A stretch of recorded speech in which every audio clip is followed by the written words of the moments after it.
I knew that I was alone. If I had to survive, I'll have to do what the Widiku man says. If you want to survive a tiger you have annoyed, you have to climb on that tiger's back, bite its neck, and remain there, and tiger runs with you until it tires out and dies. Because there's no way you can jump down. You jump down, you'll be taken up by the tiger. 1,000 miles is a long, long ways away. More than 18 wheels can travel in a day. That means I'm more than a day away from you. I wish there was some place in between that we could go to. 1,000 miles is a long, long way to go. But now I think it could be possible, so I might see you tomorrow. But I sure will. And I will start by asking you to give us a background to the new social order. What brought about the new social order? The new social order was the first shot actually in the ongoing Ambazonian liberation struggle. It came about as a result of what happened in 1984.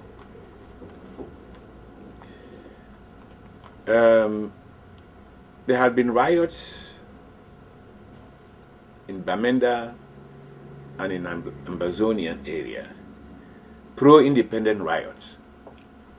At one time, our young men overran the police station there, disarmed the police and marched them in the streets naked, calling for the independence of their country, calling for us to get out of the Republic of Cameroon. Then there was one decree that decided to abolish the GCE, and there were riots which forced the government to withdraw that.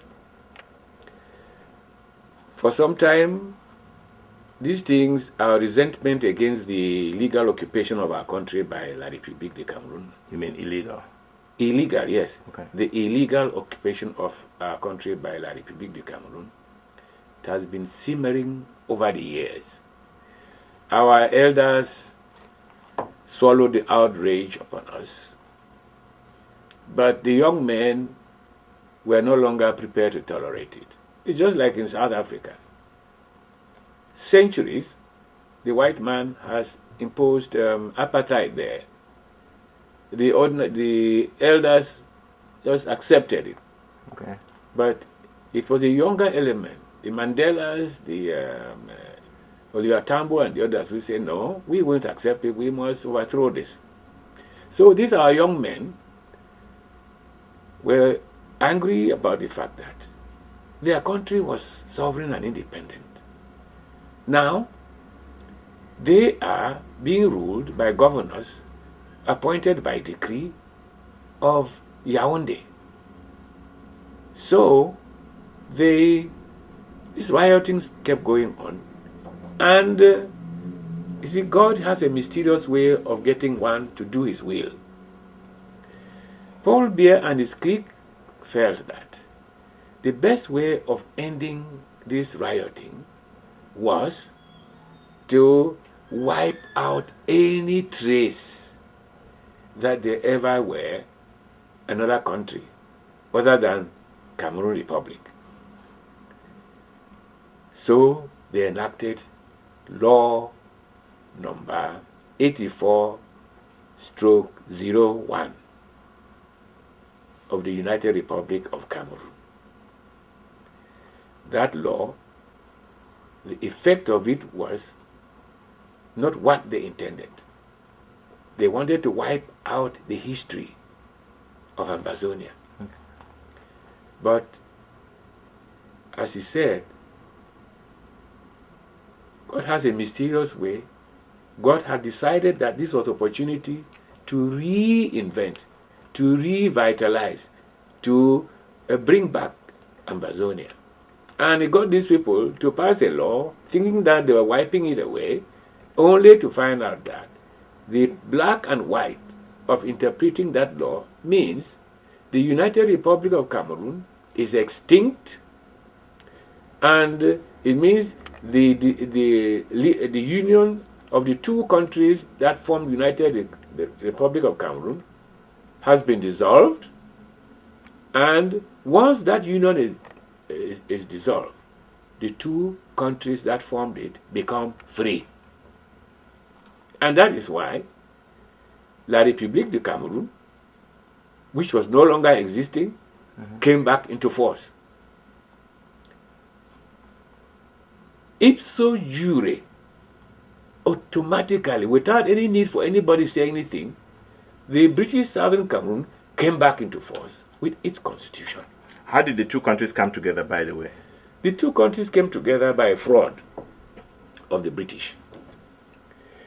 I'll tell you how it happened. We got self-government in 1958. Southern Cameroon had self-government. British Southern Cameroon. We had established a modern democracy, parliamentary democracy in our country. And an upper house of traditional rulers called House of Chiefs, an elected House of Assembly, and a government headed by a prime minister. Now, in 1960, Southern Cameroon became independent with the promulgation of the Southern Cameroon Constitution Order in Council. Coincidentally, I'm seeing a copy of it in your place here. This is the Southern Cameroon Constitution Order in Council. It was launched, it came into effect on the 1st of October 1960. The same day, the Nigerian Constitution Order in Council launched Nigeria onto independence. But then the British withdrew from Nigeria, but held tight to British Southern Cameroon. Okay. We didn't know why.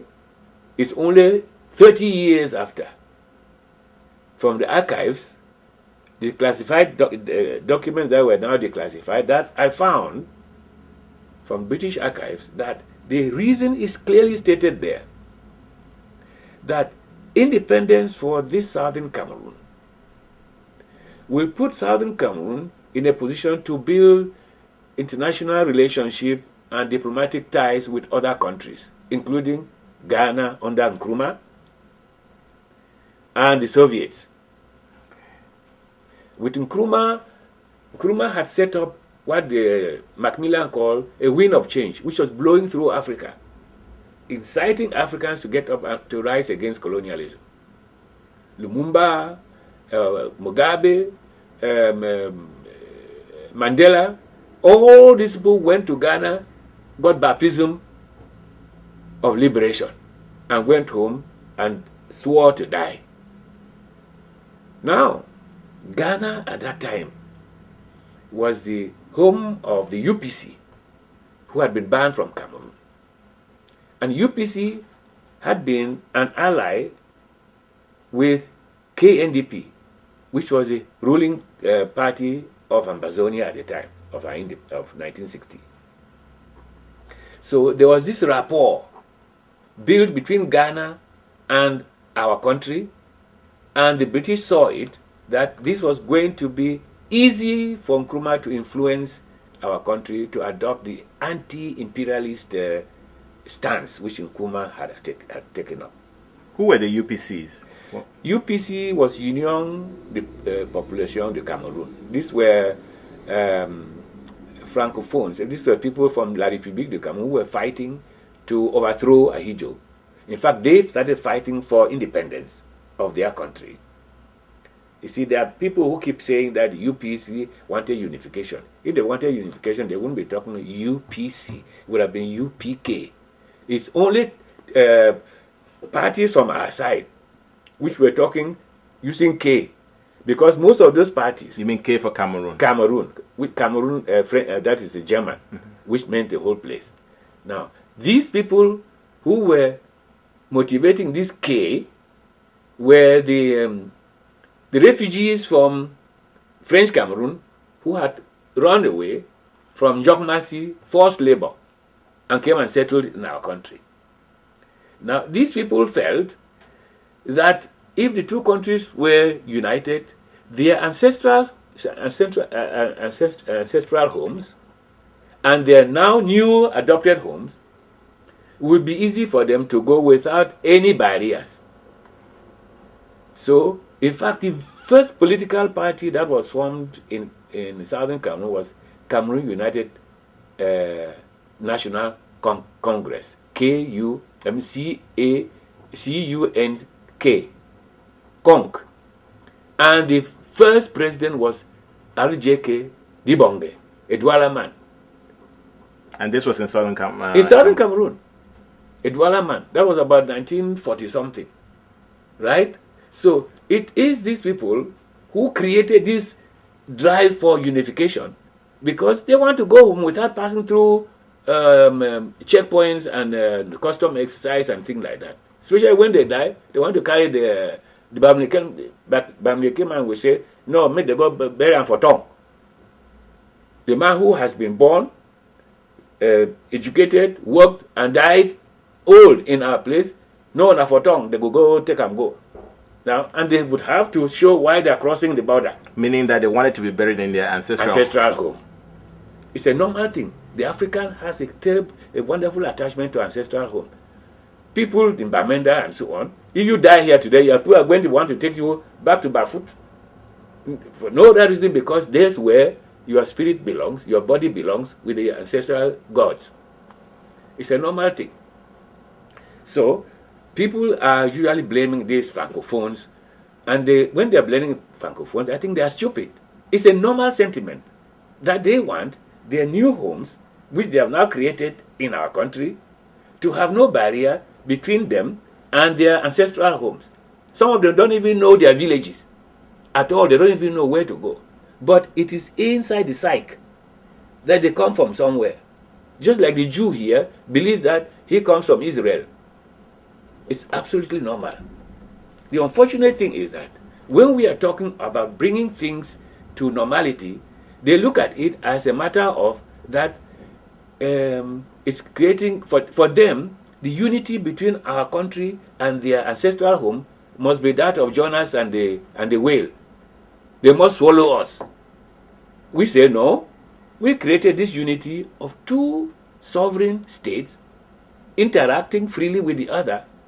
And that is what the treaty of what we call the Plebiscite Pact meant.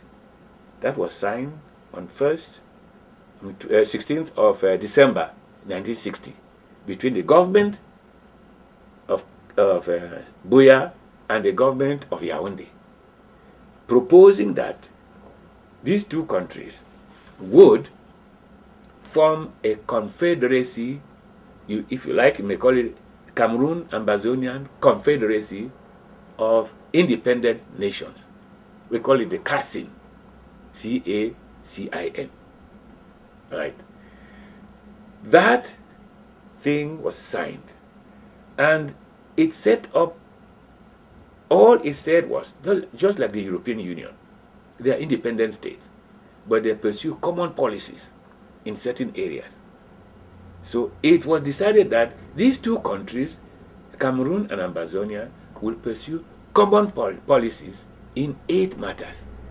They named the 8 matters there: defense, foreign affairs, human rights, immigration, nationality, post and telecommunication. I think the other one is higher education, and the 8th was federal budget. So each one retains its army, you retain your air force, you retain your navy, you have your customs and excise, you have your currency. Just like in Europe, everyone has his currency. Britain has a different currency. They are now, the European people have now invented now the euro, but Britain has a different currency. There are other countries inside Europe, in the European Union, who persist in keeping their currencies, but they have a parity with the euro. Even the euro, they have to agree that they should come to that currency. Exactly. So, this was adopted. We call it plebiscite pact because it was submitted to a UN plebiscite. The UN accepted this as the second alternative to in the plebiscite which they were going to conduct. And what was the other alternative? The other alternative was total absorption to become part of Nigeria. If we voted to join Nigeria, total absorption. And I think last time I was here, I hope I still have it here. We have you have the two alternatives. Puts everything out very, very clearly. Two alternatives. Here we are.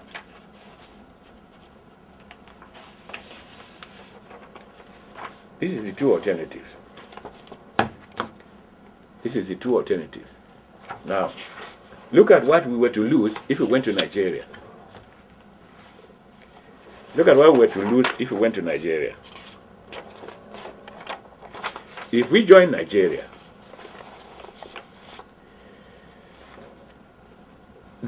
all these things here were to be not the exclusive competence of the federal government. This lot,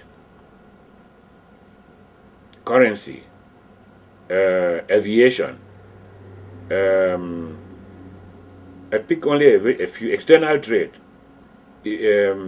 immigration, all these were going to be under the federal government. In addition, these others here, these ones, they were going to be under concurrent jurisdiction. We could legislate on this, federal government will legislate on this, but if there was a conflict between our legislation and federal government legislation would prevail. So in effect, we had nothing to our exclusive jurisdiction. If we became part of Nigeria. If we became part of Nigeria, except primary education, cooperatives, agriculture, that was all we had as veterinary and health. That was the only thing we had as exclusive jurisdiction. So basically we were going to become an integral part of Nigeria. Integral part of Nigeria, totally absorbed, and the nationality, whatever nationality we have, out of the way. We become Nigeria. And any autonomy is gone. No such thing. As the autonomy we had was only for primary education and, as I indicated to you, health, primary education, veterinary, and so that's the only autonomy we would have. And that will only be at a local level because finally the federal government controls the health of the whole place. Whether it controls the health, but that was the only place where we could make legislation without anybody interfering with us. Those are about 4. So in now, effect, compare that with the plebiscite pact between us and La République de Cameroon.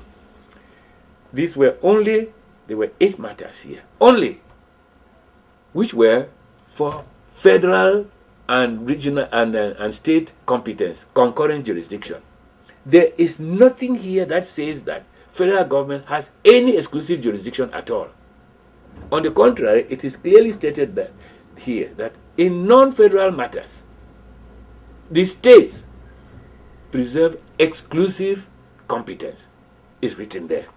Which means that outside these 8, the federal authority have no hand, no role to play in whatever we do, and whatever La République de Cameroon does.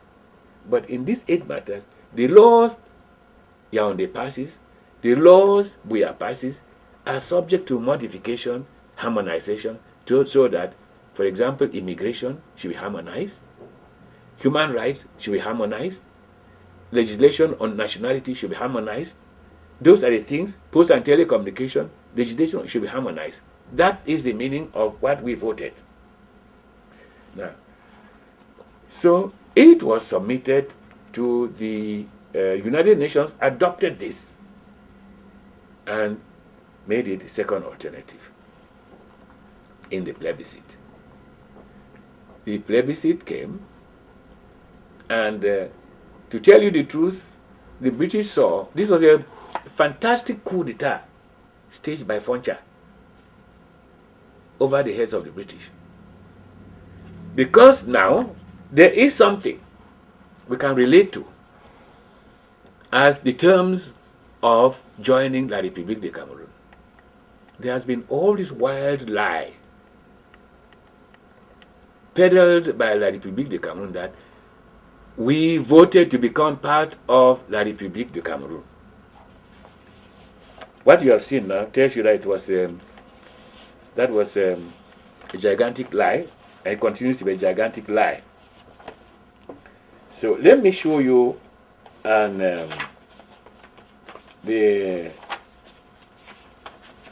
hope I can find it. Yes. This is exactly the organic setup, the structure which we voted for in the plebiscite. 2 countries, each independent, and a federal confederacy. We call it confederacy because whether I call it federal or not, a confederacy is a league of independent nations. 2 independent nations confederated to pursue common policies in these 8 matters.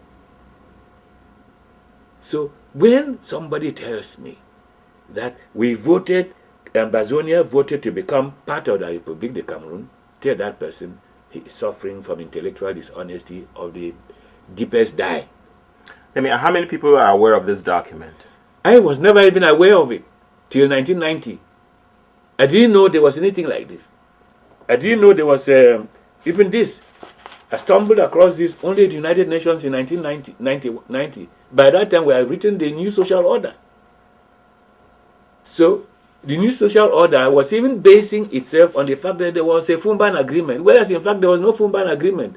I thought that Fumban agreement was what created the union, the terms of union. Little did I know that the terms of union and the procedure for bringing about the union were part of what we voted for in the plebiscite. Why has this document not been available, though? Why? I mean, this is what the people voted for. Obviously, it was made available during the campaign. It was. In fact, that's what I'm asking some of my friends who were in that campaign, like Albert Mukong. I said, but how come? I asked him, did you people use this? He said, yes. Did you see what we had, we were supposed to give up to these people? He said, yes. And do you realize that it was stated there, after the vote, there will be an international conference chaired by the United Nations. The British will be there. We and the République de Cameroon will be there to work out a constitution. Have they had any such thing? No. So, from day one, this whole thing was abrogated. Immediately it was voted. And to tell you the truth, before this took place, I was in London studying law. The British had recruited hundreds of young men to go to Ambazonia as what they call enlightenment officers. They were to campaign and make sure our people vote for merger into Nigeria. Because what Foncha had brought, which United Nations had adopted, meant if we voted for it, we would still be independent, and the British didn't want to see us independent because of our relationship with Ghana. Because that was going to make us nationalize the CDC, where they had invested 20 million. That is what I found in their archives. I didn't understand why the British were against our independence. That if we became independent, Nkrumah and the Soviets will influence us to nationalize the CDC with their 20 million vested in it. Another problem they had was this. If we became independent, the UPC, who had been chased away from La République de Cameroon, will use us as a staging point for carrying out the anti-French guerrilla war, which was raging in La République de Cameroon at the time. And since the UPC was it was more or less an ally of Foncha's government, that will easily become a communist country there.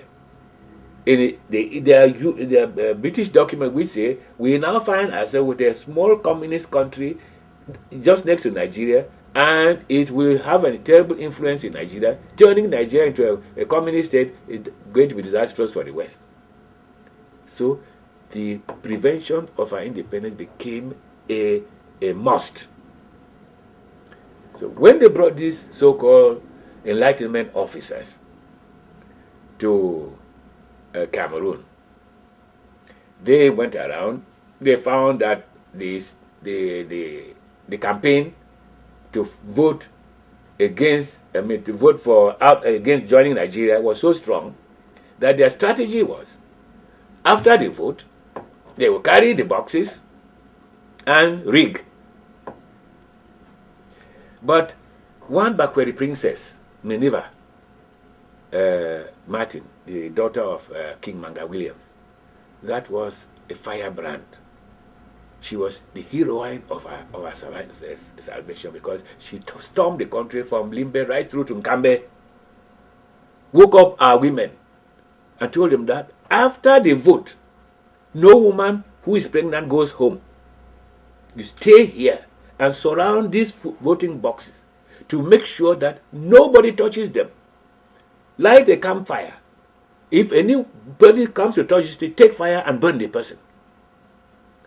And these women acted like one man. The British tried to carry these boxes away. These women say, you are dead. Try it. Who will fight pregnant women with fire? It's not part of the type of thing the British would do. And not after the Second World War. Eh? Yes. Yes. It's not the type of thing the British would do. I mean, there's some element of politesse among the British. They wouldn't be that brutal, go and beat women and so on.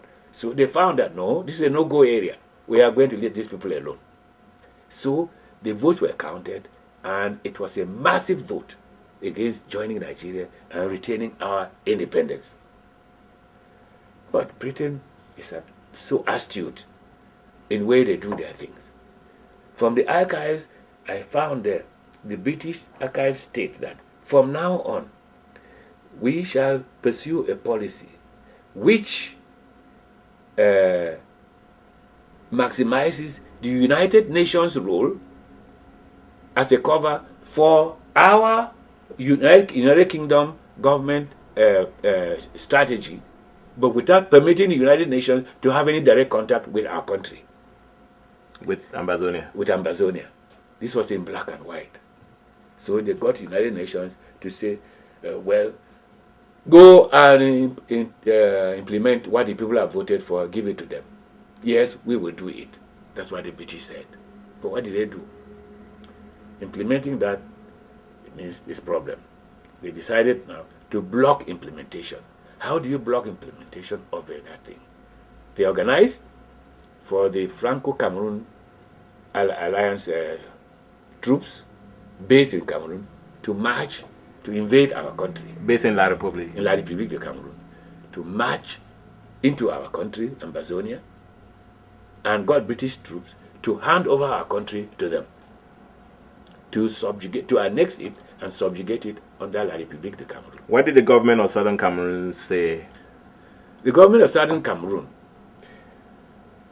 they found nowhere as to what they could say.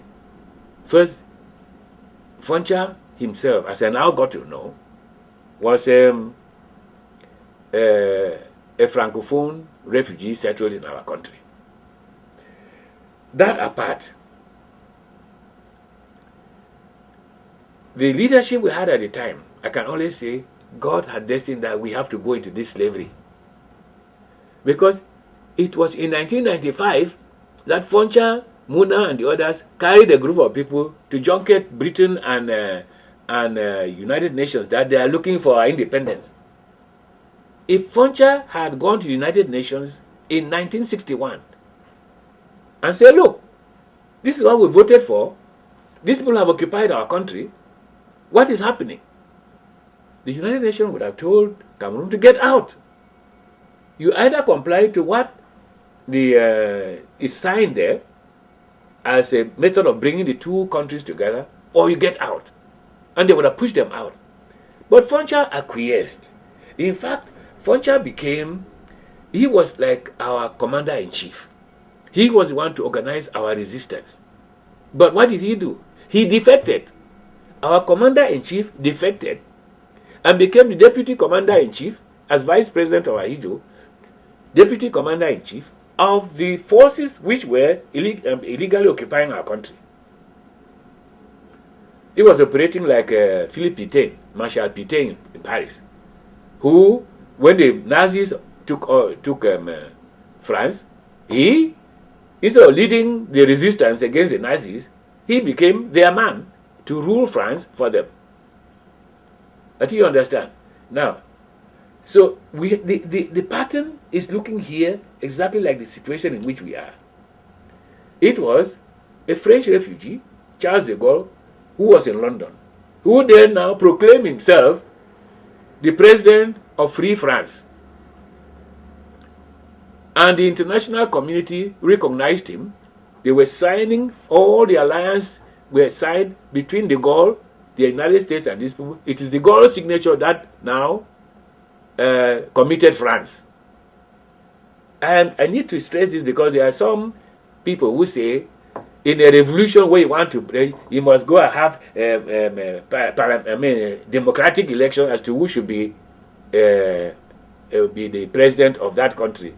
Who made de Gaulle the president? And that question, that is coming because of your declaration of being the president of Ambazonia. When you see that, it is coming from Paul Biya's agents. It is coming from Paul Biya's agents. What about de Gaulle? How about Kabila? Who has elected Kabila? But he is there. The Western powers have recognized him. This is a revolution. When you see those people asking, who has Fon Dinka, who has made him so and so, those are people talking the master's voice, Paul Biya's voice. And usually our people, not one francophone has ever challenged that, because they know in a revolution there has to be a human head of a country which has a government in exile.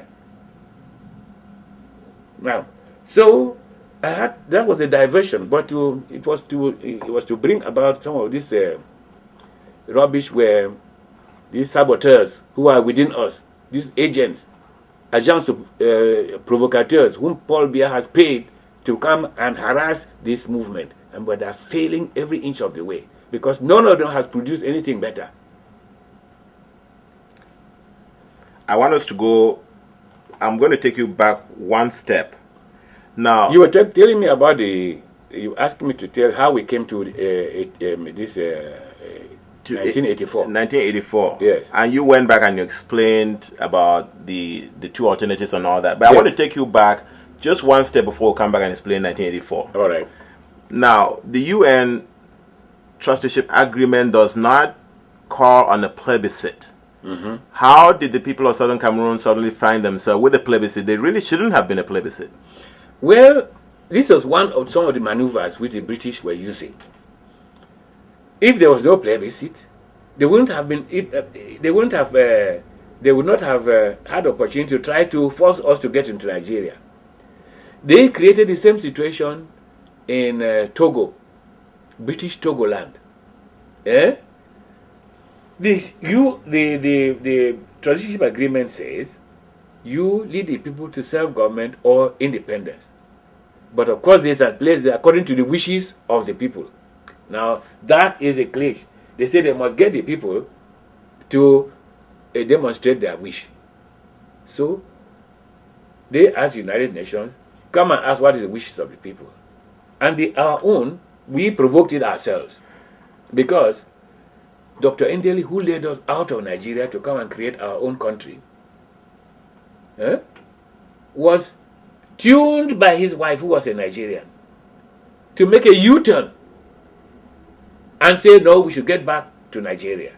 This is the influence of a wife. Ndeli now was there now against our continued existence without Nigeria. And yet he is the one who organized to break us out of Nigeria. So this conflict as to where we should be became an issue, and the British cashed on it. There are people who want to go back to Nigeria, and the others who said they want to be independent. But then they invented, in 1958, their statement to the United Nations was that Southern Cameroon was ripe for independence. And because it is being ruled from Nigeria, there will have to be they have to be they have to make the people decide whether they wanted this independence with Nigeria or away from Nigeria. This was a document sent by the British in June 1958. But once they saw that in 1959 there was a special session of the United Nations for Cameroon, I led the student delegation from London. My other delegate was Professor Nomangu. And there, the African bloc succeeded in getting Ndeli and Foncha to sign a document saying, because the British had insisted that there should be two plebiscites, one to ask us whether we wanted to leave Nigeria or not. And if we agreed that we're going to leave Nigeria, then another plebiscite, whether we want to be unified with the Republic of Cameroon or to stay by ourselves or to join Nigeria. Can you imagine? All that was to make sure that they churn us until somewhere they have a small majority for joining Nigeria. Now, but this woman stole a march, Mrs. Angie Brooks of Liberia. She was the chairperson of the African bloc. They got these two people to sign that there is no need conducting a plebiscite about whether we should leave Nigeria or not. We have declared today that we have left Nigeria. You see what unity can bring? Once these signatures of Foncha and the leader of opposition were on the table at the UN cancelled everything the British were saying about an election as to whether you're coming out of Nigeria or not. If they had signed another one, that there is no need for a plebiscite to go to Nigeria or the Republic of Cameroon, we would have got our independence. Foncha was asked, when is it you want trusteeship to be terminated? That is to say, when do you want independence? Foncha said, oh, we want the British to stay on for a short time. That is what brought a clash between the Students' Union and Foncha. They asked him, how short? How many days? How many weeks? How many months? How many years? Oh, a short time. What short time? What are you talking about short time? The African bloc that linked up with the Arab bloc and the others, they were so ashamed that this was an African leader who comes and insists on perpetuating colonialism. This was the biggest disgrace we ever had internationally, insisting that colonialism should continue, whereas the UN was out to decolonize Africa. So this is the type of leadership we've had from day one, especially headed by Foncha. So when this thing took place, as you were asking, why did they not do something about it? Best thing is to ask the man, but he's dead now. Why didn't you go to United Nations and say, what have you done? You asked us to vote for one thing, and you allow another country to come and occupy us. They didn't. So that is why we went there. And that's why we stayed there till the only time anybody ever tried to do anything about it was Augustine Ambe. What did he do? Ambe became prime minister. That was the first indigenous Ambazonian to become prime minister. John Ambe was proud native of Ambazonia. He hated this idea of us being ruled from anywhere other than from ourselves. And when he became prime minister, he set about organizing our breaking away. He appointed Nanga to import arms, gave Nanga contracts, spend the profit in bringing in arms. He appointed one Peter Ndifo as the one to organize whatever was going to be, because we had what they call mobile wing. That was our police. That, in fact, that was an army. It was trained by Colonel Valentine, British, a crack force. So, the information leaked. Information leaked through, and then Peter Ndifo was arrested by Captain Mbu. Yes, Bob Mbu, and being prosecuted for subversive or planning whatever this that was. But there was no trace of evidence, and the military tribunal acquitted Peter Ndifo. But Mbu, that is typical of us. If you see an Anglophone being dug into his grave alive, there is an Anglophone behind it. Mbu went to Yaoundé and got permission to come and rearrest Peter Ndifo and just lock him up. So when that information got to Bia, to Joa summoned a war council, called the executive council. They sat and they decided that they are going to resist the arrest of Peter Ndifo. So he summoned Michael Ntuni, who was the commissioner of police in Ambazonian. Ntuni came to the executive council, dressed in full uniform. In a very solemn manner, Ngomjua told him, Michael Ntuni, commissioner of police for West Cameroon, you shall resist the arrest of Peter Ndifo to the last drop of West Cameroon blood. Have you heard me? He said, yes, out. This man greeted and went out. I told him to bring Peter Ndifo to come and live with him inside the Prime Minister's lodge. So Peter Ndifo was moved from his house to Prime Minister's lodge. Ntuni prepared our boys, the mobile wing. On the day the gendarmes moved from Sopo to go for Peter Ndifo, they had not gone 50 yards when they were outflanked by the mobile wing, and they broke in wild disorder and escaped and went back to their barracks. That is when Ahijo vowed that he must cross this West Cameroon. That mobile wing is an army by itself. So he made sure he removed Joa from power because he had the right to appoint and dismiss prime ministers. He appointed Muna to replace Joa. And within 2 weeks of Muna taking power, he signed an order surrendering the police to the federal. And whatever force we had was gone. So that was the first attempt by anybody to try to recover our liberty. From that time until 1985, nobody dared cough. So in 1985... Mbe, I'm going to stop you before we go to 1985. One more thing I wanted to address. There was a meeting in Manfe. I've heard you speak many times, but you've never really addressed that meeting. There was a meeting that was held in Manfe.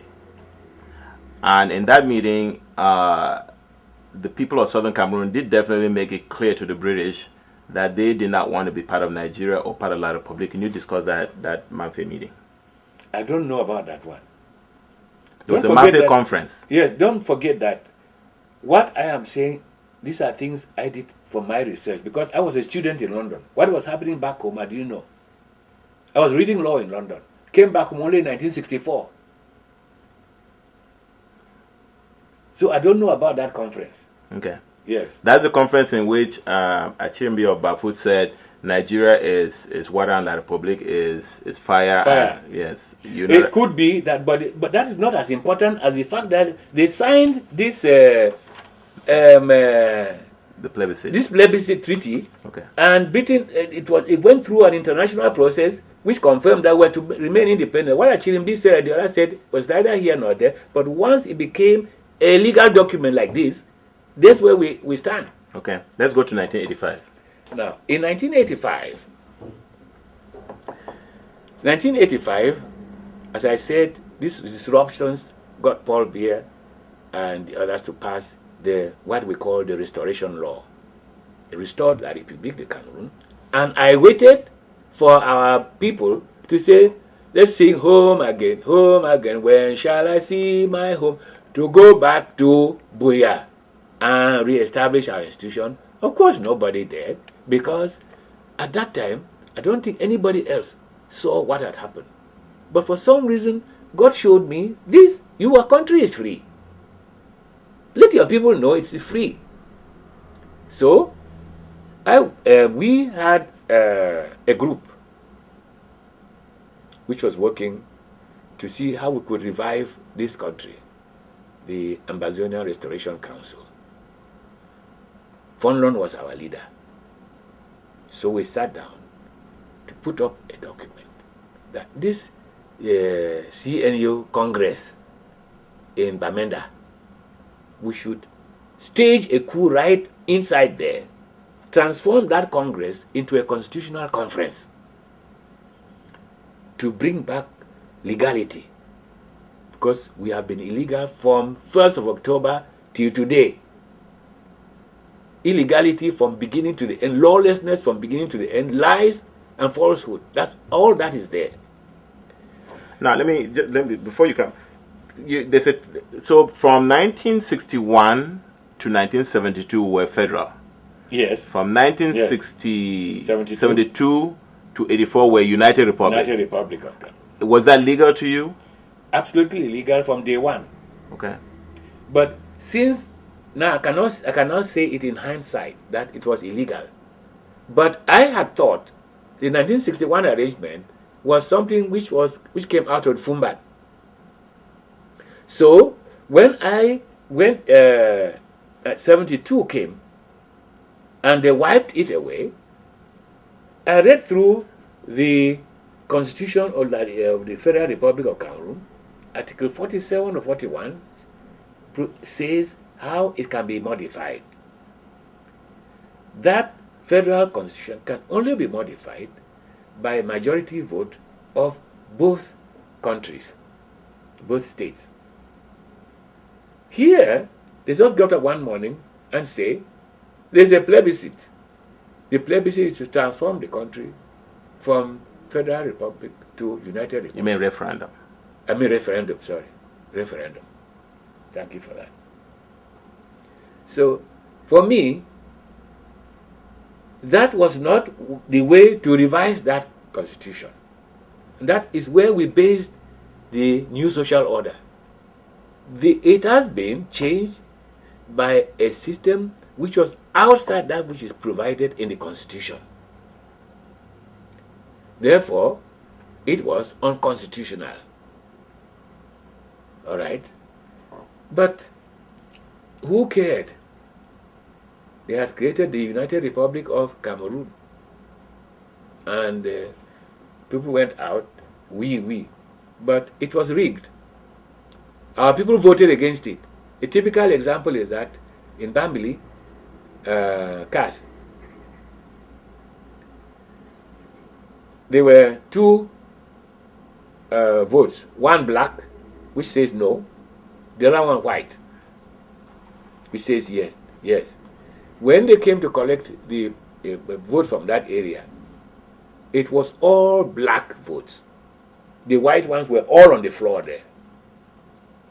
Yet the result from Bambili was 100% in favor. That is showing how they rigged it. The results from Bambili said the people had voted 100%. The students started rioting. They we voted. Even the white votes. I mean, the white votes are still on the floor here. Who was listening to them? They had rigged their thing. So that was another perpetuation of illegality. So when the United Republic of Cameroon was abolished, that means the union was dissolved. Regardless of what Paul Biya had in his head, God had used him to dissolve this union without doing it. You know, there's a biblical saying that to them whom who will not accept the truth and be saved, God shall send into them a strong delusion to believe a lie and be condemned and be damned. You see, they refused to accept the truth that these are two countries. And God told them, oh yes, gave them a delusion, wiped the whole thing off. And they went to wipe it off, only to make it even, to recreate it. So the ARC, Ambazonian Restoration Council, decided to cash in on this. We prepared this new social order to point out that the Republic of Cameroon, having been revived, our British Southern Cameroon automatically is revived the same minute, the same second. Therefore, please limit the authority of the Republic of Cameroon to its territorial boundaries, which are east of the Mongo. And let us run our lives.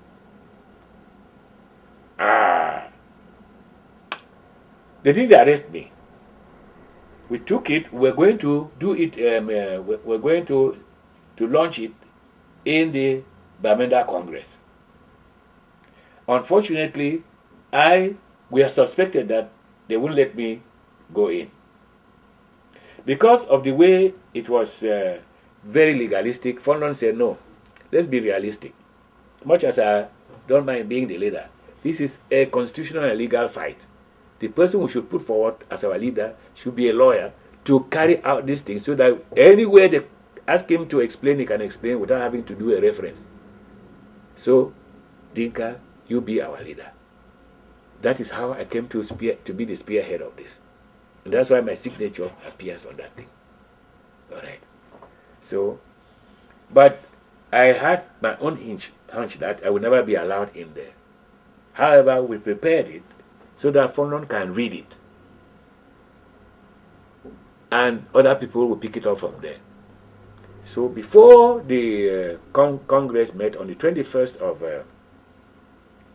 March 1985, we met and Fondon told me, please distribute this thing to the Anglophones. I distributed it to MPs and so on. Ndele saw the thing, said, that is it. And had consulted with our military. I had gone to Semenge, gone to Ngangso, consulted with all these people. So look, we are walking into an explosion. If we don't do these things now and sort it out, it's going to come upon us like mad. And all of them were agreed. When I was in my house in Bamenda, Semenge sent Anago there to come and collect about 10 copies. They were in Bamenda during the Congress. Semenge is the chief of the armed forces. The commander of the army. Yes, of the army. So, there was nothing anybody saw wrong about trying to get back to legality. This is all we were asking for, get back to legality. So, when Fondon refused to read that thing, Fondon was the first person to speak after Bia. And after Bia had spoken, there was an adjournment. People went for lunch. And when they came back, the first person to talk was Fondon. That was the first time television came to Cameroon. And we were able to figure out what was happening. Fondon got up, instead of reading the new social order, and people had picked, Anglophones had got their copies, they were waiting. What did he do? He went out on a litany of praise for Bia. Until it came to a point where he felt so ashamed that he decided to talk now in Latin. Knowing that Paul Bia will hear him, nobody else will hear him because Paul Bia is an ex-seminarian. So, this was the first sabotage of the Ambazonian Restoration Council. Thereafter, I knew that I was alone. If I had to survive, I'll have to do what the Widikum man says. If you want to survive a tiger you have annoyed, you have to climb on that tiger's back, bite its neck, and remain there, and tiger runs with you until it tires out and dies, because there's no way you can jump down. You jump down, you'll be taken up by the tiger. So I now prepared the defuse the time bomb. I prepared the defuse the time bomb. It had two purposes.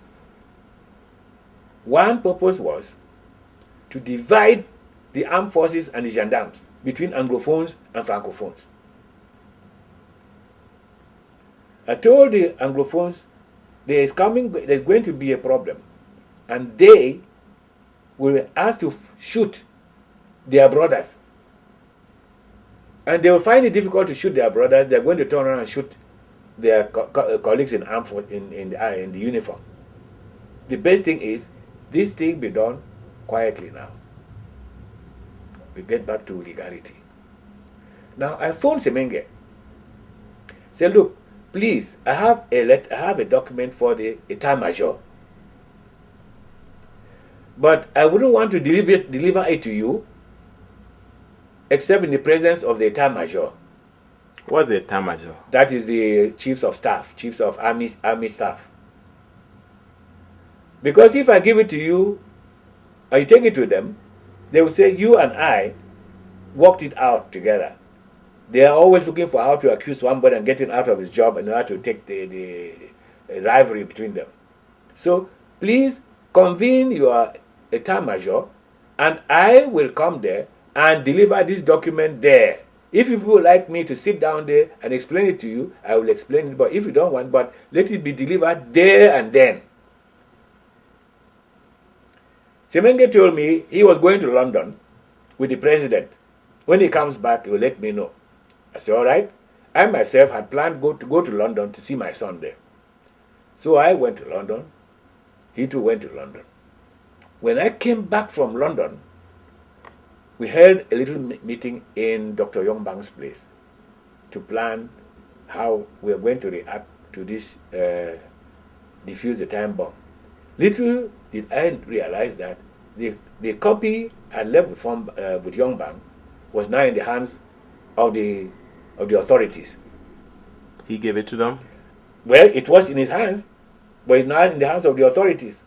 I cannot say how it got there. It could only be from him. So we held a meeting. A few of us were in a meeting. I can't remember the people in the meeting, but some of them are back home. I have no need to mention them. People like Feko. Feko is been arrested and locked up so many times, so I don't mind mentioning his name. There was Professor Ngo, but he's now dead. Lawyer Atut. So we held a meeting there about what we were supposed to do to bring about this thing. We're still having a brainstorming, so which is the best way to get our country free. I left, went to Bamenda, and the following day I was arrested. And they searched. The miracle of it was that the bulk of this defuse the time bomb were inside my room, on my bed. When these people came to search me, Dennis Nukuna was one who led the gang. And there were 2 trucks full of helmeted police armed. I said, what is happening? He said, they will come to search you. I said, search for what? He said, we have to search you for something we need. We're finding from you. I said, all right. Where do you want to search? They went straight into my bedroom. There were other people searching every place there, but they had to search when I was there. I searched them myself. I said, if you only tell me what you want, I will give it to you. They said, no, we'll find it ourselves. They went through, they carried all types of books. For example, they saw this one, the Reich and the fall of the First Reich. They carried it. Things which had no relevance to what they were looking for. And they left without seeing the things that were piled up there. I don't know how they didn't see it, but it's God who just blinded them. One of them who sat next to the bed, I thought he was going to see. In fact, I didn't know that what they were looking for. I thought they had seen it. And they were not interested in it because that's not what they were looking for. It was later on when I was being prosecuted that I was being queried over that document. I remember I was asked, who wrote this? I said, you see the signature there? I said, yes. I said, that's my signature. Who wrote this, meaning that address to the Etat Major? Or was it a... It was, yes, to the Etat Major. Okay. Defuse the time bomb. Okay. Who wrote this? I said, it was me. And you can see my signature. See the other one, the same signature. To whom did you give?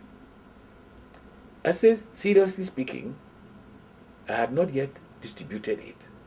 But now that it has been distributed, that is a work of God, and I assume responsibility for its distribution.